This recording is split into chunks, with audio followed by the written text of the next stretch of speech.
आज हम डिस्कस करेंगे El Nino and La Nina के बारे में। ये दोनों क्या हैं? बेसिकली ये स्पेनिश वर्ड्स हैं और इन दोनों का मीनिंग जो है वो डिफरेंट है। एल नीनियो का मतलब ये होता है, स्पेनिश वर्ड एल नीनियो जो है उसका मतलब है लिटिल बॉय, और ला नीनिया का मतलब है लिटिल गर्ल। लेकिन असल में इसको देखा जाए, ये एक फिनोमेना है जिसमें टेम्परेचर चेंज होता है बिटवीन, यानी कि टेम्परेचर का चेंज ऑब्जर्व करेंगे किसके दरमियान में, ओशन और एटमॉस्फेयर के दरमियान में। यानी कि जो हमारी फिजा है उसका टेम्परेचर का चेंज, और इसका लिंक होगा किससे, ओशन से। इन दोनों के दरमियान जो टेम्परेचर का चेंज आ रहा है और वो कहाँ पर आ रहा है, इस वाले रीजन में हम ऑब्जर्व करेंगे और इसको कहते हैं इक्वेटोरियल पैसिफिक रीजन। इक्वेटोरियल जो है वो वर्ड निकला है इक्वेटर से। तो इक्वेटर क्या है? एक ऐसी लाइन है, एक ऐसी लाइन खींच दी गई है पूरी वर्ल्ड के दरमियान में जो दुनिया को दो बराबर हिस्सों में डिवाइड करती है। तो यहाँ पर हमें डिफरेंट कंट्रीज के नाम लिखे हुए नजर आ रहे हैं, जैसे चाइना है, ऑस्ट्रेलिया और यहाँ United state. Basically east central equatorial Pacific region है ये, और यहाँ पर क्या होता है कि ओशन और एटमॉस्फेयर का टेम्परेचर का तबादला होता है, और इस प्रोसेस को एल नीनियो साउदर्न ऑसिलेशंस कहते हैं। ऑसिलेशन क्या होती हैं? जैसे हम घड़ियाल में देखते हैं कि जो पेंडुलम वाला घड़ियाल होता है उसमें जो पेंडुलम होता है वो आगे और पीछे मूव करता है। तो इस मूवमेंट को क्या कहते हैं? ऑसिलेशंस कहते हैं।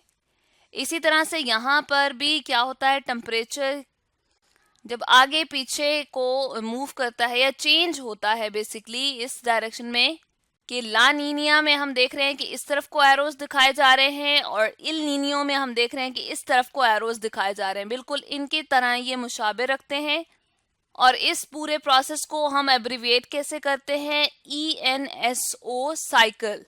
Basically El Nino and La Nina जो है वो दो फेजेस हैं इसी साइकिल के। इल नीनियो जो है वो वार्म फेज है, यानी कि गर्म फेज है इस साइकिल का। और इसमें हम देखते हैं कि जैसे कि इस तस्वीर में भी दिखाया जा रहा है, ये इक्वेटर है और यहाँ पे साउथ अमेरिका, ये नॉर्थ अमेरिका दिखाया गया है। यहाँ पर वार्मर विंटर्स दिखाए गए हैं।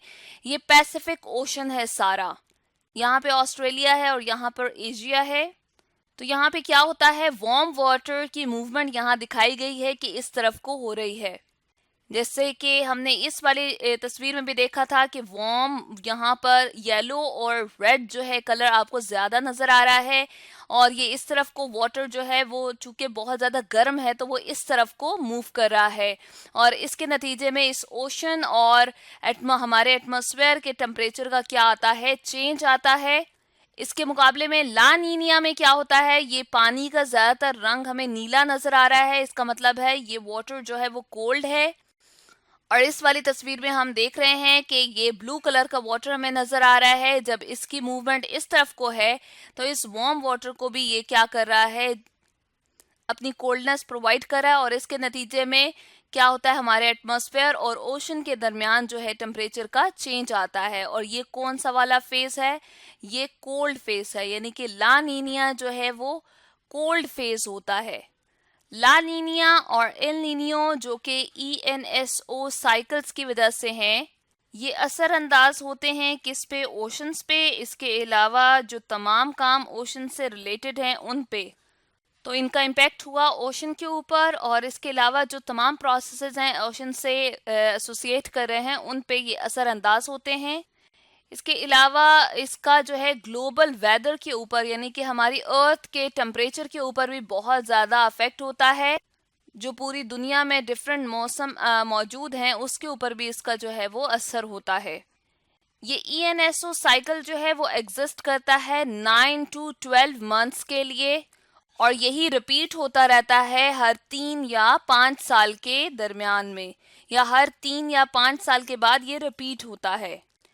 इस साइकिल का वार्म फेज यानी कि इल नीनियो कंडीशन जो है वो ज्यादा फ्रीक्वेंटली अकर करती है, या ज्यादातर देखने में आती है, जबकि जो कोल्ड फेस है वो कम देखने में आता है या कम ऑब्जर्व करने में आता है।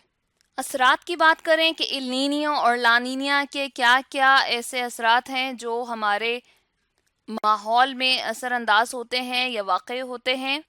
तो फर्स्ट ऑफ ऑल इंक्रीज जो है वो नज़र आता है कि इसमें एवरेज ओशन सर्विस वाटर के अंदर के टेम्परेचर का, यानी कि जो ओशन का टेम्परेचर है उसमें एवरेज के हिसाब से अगर देखा जाए तो वो इंक्रीज हो जाता है। नंबर सेकंड पे हम देखते हैं इस टेम्परेचर के इंक्रीज होने की वजह से क्लाइमेट का चेंज आता है, यानी कि हमारे माहौल में जो है वो तब्दीलियां आती हैं, जैसे टेम्परेचर का बढ़ जाना, ग्लोबल वार्मिंग वगैरह।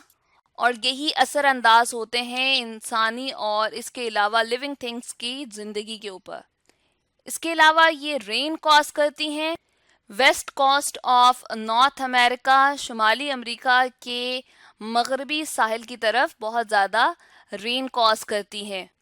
और इसके साथ साथ साउथ अमेरिका में भी ये क्या करती हैं, रेन कॉज करती हैं। इसके अलावा जब वार्म वाटर वहाँ चला जाता है तो मछलियों की पैदावार जो है वहाँ कम हो जाती है, वो रिड्यूस कर देता है फिश पॉपुलेशन को। इन्हीं असरात को मद्देनज़र रखते हुए 1965 से 1966, 1982 से 1983 और 1997 से 1998 के दौरान बहुत ज़्यादा बारिशें और हुई, और इसके अलावा डैमेज कॉज हुए किसकी वजह से, फ्लड की वजह से। इसकी वजह से सैलाब आए, इल नीनियो और ला नीनिया, ये जो हमारे दो फेजेस हैं उनकी वजह से स्ट्रॉन्ग रेन्स ऑब्जर्व की गई, और उसकी वजह से जो डैमेज हुए, यहाँ डैमेज की स्पेलिंग ठीक कर लें, DAMAGES, डैमेजेस हुए किसकी वजह से जी, फ्लड जब वहाँ पर आ गया अमेरिका के एरियाज में। इसके अलावा California to Mexico and Mexico to Chile में भी बहुत ज़्यादा वर्स्ट इफेक्ट जो है वो पाए गए ला नीनिया और इल नीनियो की वजह से। इन दोनों के इफेक्ट्स जो हैं वो एक दूसरे के ऑपोजिट होते हैं। तो आज हमने स्टडी किया इल नीनिया और ला नीनियो के बारे में।